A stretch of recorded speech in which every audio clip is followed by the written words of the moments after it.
छोड़ो और छोड़ो बेटा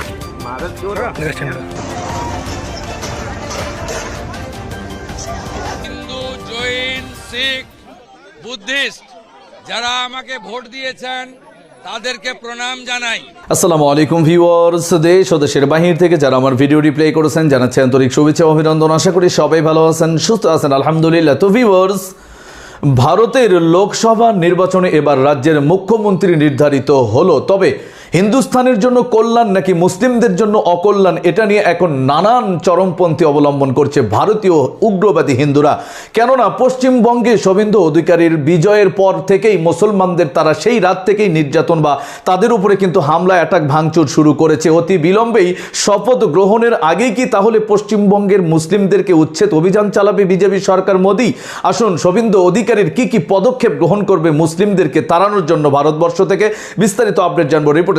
ভিডিওতে যাওয়ার আগে ছোট রিকোয়েস্ট করবো, যারা চ্যানেলটি সাবস্ক্রাইব করেননি সকল আপডেট সবার আগে জানতে অবশ্যই চ্যানেলটি সাবস্ক্রাইব করে পাশে রাখবেন। দর্শক আসুন স্ক্রিনে। छोड़ो और छोड़ो बेटा छोड़ो छोड़ो छोड़ो छोड़ो और छोड़ो छोड़ो बेटा बेटा अरे रहने दे।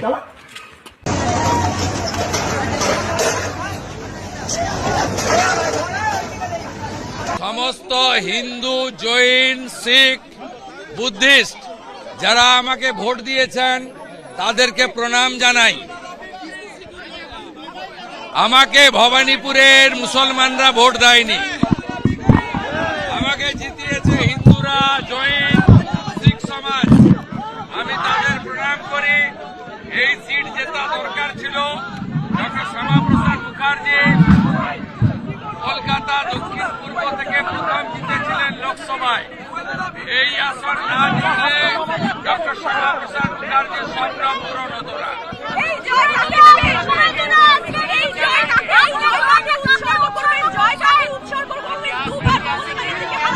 ধন্যবাদ জানাবো বিশ্বের লোকপ্রিয় নেতা নরেন্দ্র মোদীজিকে, আর কৃতজ্ঞতা জানাবো আমার নেতা কেন্দ্রীয় স্বরাষ্ট্রমন্ত্রী অমিত শাহকে।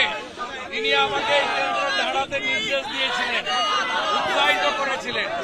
আর আমার এই জয় 300 বিজেপি কর্মী যাদের আত্মবলিদানে আজকে বাংলায় পরিবর্তন, সেই 300 বিজেপি কর্মী এবং হিন্দু শহীদ হরগোবিন্দ দাস, চন্দন দাস সহ যারা হিন্দুত্বের জন্য প্রাণ দিয়েছেন তাদের প্রতি উৎসর্গ করলাম।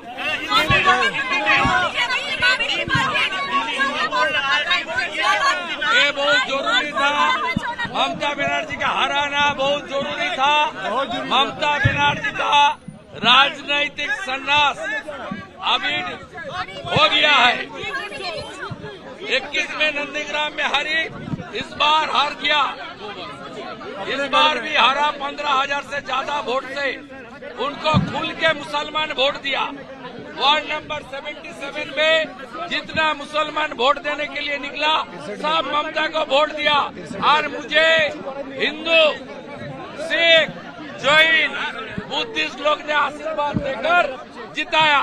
ये जीत हिंदुत्व का जीत है, ये जीत बंगाल का जीत है, ये जीत नरेंद्र मोदी जी का जीत है।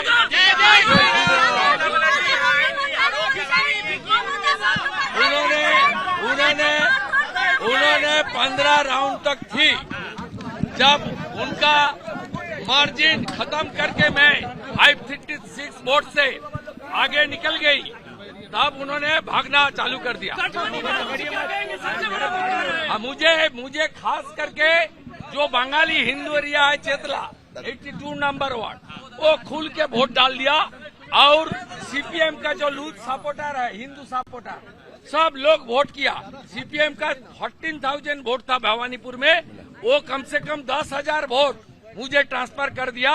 मैं नीचे जो सीपीएम का वोटर्स है उनको भी आभार प्रकट करता हूँ। और चेतला में जितना भी बंगाली हिंदू है सब लोग खुल के वोट किया। इसका साथ गुजराती, जैन, मरवाड़ी, हमारी पूर्वांचली, सिख समाज सब लोग खुल के वोट किया। मैं खास करके राजस्थान का 8 एमएलए को प्रणाम करता हूं। राजेंद्र राठौड़ जी का नेतृत्व में ये लोग बहुत काम किया मेरे लिए। और गुजरात से अशोक जी आया था, उन्होंने उनका टीम भी बहुत बहुत मेहनत किया है। मैं सबको प्रणाम करते हुए एचएम साहब ने 2-3 बार फोन किया था, उन्होंने भवानीपुर लेकर थोड़ा कंसर्न भी था, मैं उनको बता दिया कुछ देर पहले। बाकी तो किसी का साथ बात नहीं हुआ, मैं तो फोन अलाउ नहीं था, इसलिए फोन बात नहीं हुआ। স্ক্রিনে আমরা সে সম্পর্কে বিস্তারিত জানলাম। এই বিষয়ে আপনাদের মতামত কমেন্টে জানাবেন। কেউ ভিডিওটি স্কিপ করবেন না। ভারতবর্ষের এই বিধানসভা নির্বাচনের ফলাফল নিয়ে নানা ধরনের অভিযোগ তুলেছে এবার ভারতের বিভিন্ন রাজ্যেই। তামিলনাড়ুতে থালাপতি বিজয়ের আভাসের পর থেকেই নানা উত্তেজনা তৈরি হলেও বিজেপিকে আসলে দখল করলো আবারও সেই ভারতের এই মসনদগুলো। বিস্তারিত আরো আপডেট জানবো রিপোর্টে। মোদী সরকার হাসিনাকে সমর্থন করে, সুতরাং তারা এখন আর বাধা দেবে না। আওয়ামী লীগের রাজনীতি করা বাংলাদেশের জন্য খুব সহজ হবে, এমন একটা ধারণা তৈরি হয়েছে। শুধু পশ্চিমবঙ্গে বিজেপির নেতাকর্মীরা হাসছে না, বাংলাদেশের আওয়ামী লীগের নেতাকর্মীদের ভেতরেও আনন্দের জোয়ার তৈরি হয়েছে। পশ্চিমবঙ্গে বিজেপির ভূমিধস বিজয়ের পর নানা রকম বিশ্লেষণ হচ্ছে। এই বিজয়ের পর আওয়ামী লীগের মুখে হাসি ফুটেছে বলে অনেকে মনে করছেন।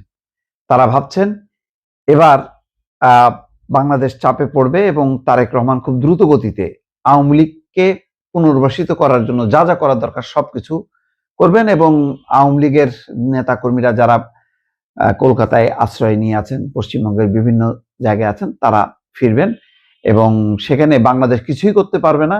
কারণ যেহেতু মোদী সরকার হাসিনাকে সমর্থন করে, সুতরাং তারা এখন আর বাধা দেবে না।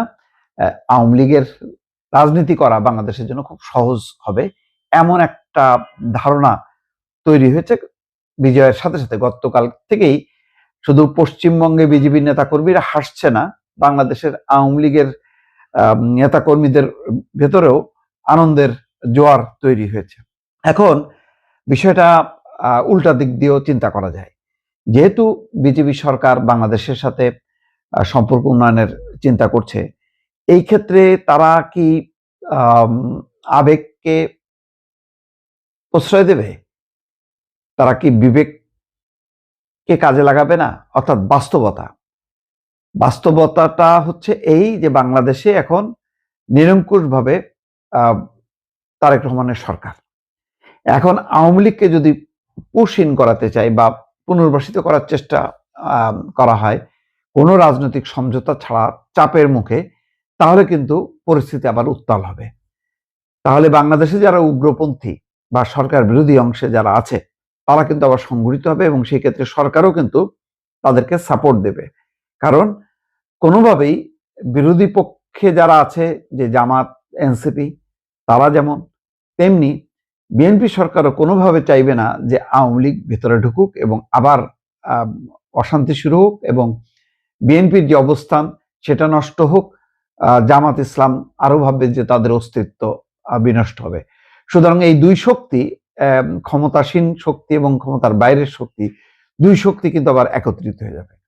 এটাও নিশ্চয়ই ভারত সরকার ভালো মতনই উপলব্ধি করবেন যে বিষয়টা এত সোজা না যে আওয়ামী লীগকে এখন পশ্চিমবঙ্গে বিজয়ী হলো বলে আওয়ামী লীগকে তারা প্রশ্রয় দেবে, আশ্রয় দেবে এবং আশকারা দিয়ে বাংলাদেশে পাঠাবে এবং বাংলাদেশকে চাপের মধ্যে ফেলবে যে কোনোভাবেই যাতে আওয়ামী লীগের পুনর্বাসনের ক্ষেত্রে তারেক রহমান সরকার বাধা না দেয়, এমন একটা রাজনৈতিক বাস্তবতা তৈরি হবে বা তৈরি করে দেবে, সেটা সম্ভবত সম্ভব না। ফলে একদিকে আশা নিরাশা আছে। এর মধ্যে আপনাদেরকে স্মরণ করাই, ট্রাম্প যখন নির্বাচিত হয় তখন ইউনূস সরকার ক্ষমতায়, তখন কিন্তু আওয়ামী লীগের নেতাকর্মীদের ভেতরে আনন্দের জোয়ার বইছিল এবং তারা ভাবছিল ট্রাম্প এবার নিশ্চয়ই ইউনূস সরকারকে, যেহেতু দেখতে পারে না, যেহেতু ইউনূস সরকার হচ্ছে ডেমোক্র্যাটদের পক্ষ সমর্থক এবং সেই ডেমোক্র্যাট নেতাদের একাধিক নেতার সাথে তার সখ্যতা আছে, হিলারি ক্লিন্টনের সাথে তার পারিবারিকভাবে বন্ধুত্ব আছে, সুতরাং এইবার ইউনূস সরকারের খবর আছে এবং ট্রাম্প হয়তো বাংলাদেশকে এমন একটা পরিস্থিতির মধ্যে ফেলবে যে সাম্প্রদায়িক ইস্যু, অন্যান্য ইস্যুতে বাংলাদেশকে চেপে ধরবে এবং আওয়ামী লীগের আবার ক্ষমতায় আসার পথটা সহজ হবে। আর যেহেতু ভারত আছে, কিন্তু দেখা গেল যে তার সাথে সাথে ট্রাম্পের মানে ভোল পাল্টে গেল, বরং ইউনূস সরকার সাথে বাণিজ্য চুক্তি, অন্যান্য চুক্তি, কিভাবে সম্পর্কটা উন্নয়ন করা যাবে এবং আমেরিকা তার সুবিধা আদায় করবে। দর্শক, স্ক্রিনে আমরা সে সম্পর্কে বিস্তারিত জানলাম। সো ভিডিও এই পর্যন্ত। ভালো লাগলে লাইক অ্যান্ড কমেন্ট করবেন। দেশের সকল আপডেট সবার আগে জানতে অবশ্যই চ্যানেলটি সাবস্ক্রাইব করে পাশে রাখবেন। দেখা হবে পরবর্তী ভিডিওতে ইনশাআল্লাহ। আসসালামু আলাইকুম ওয়া রাহমাতুল্লাহ।